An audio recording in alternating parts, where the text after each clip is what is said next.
IMF ने corona से खराब मईशतों की बहाली के लिए बड़ा फैसला कर लिया। आलमी इदारे ने मुतासरा ममालिक के लिए 650 अरब डॉलर की मंजूरी दे दी। इस पैकेज के तहत पाकिस्तान को 2 अरब डॉलर से जायद का पैकेज मिलने का इम्कान है। इजाफी फंड से सरकारी ज़खायर 20 अरब डॉलर की तारीखी सतह तक बुलंद हो जाएंगे।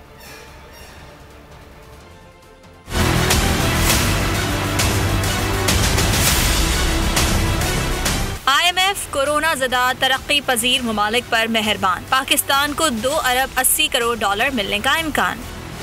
आलमी इदारे ने 650 अरब डॉलर के स्पेशल ड्राइंग राइट्स मुख्तस कर दिए। एग्जीक्यूटिव बोर्ड ने फंडिंग की बाज़ाब्ता मंजूरी दे दी।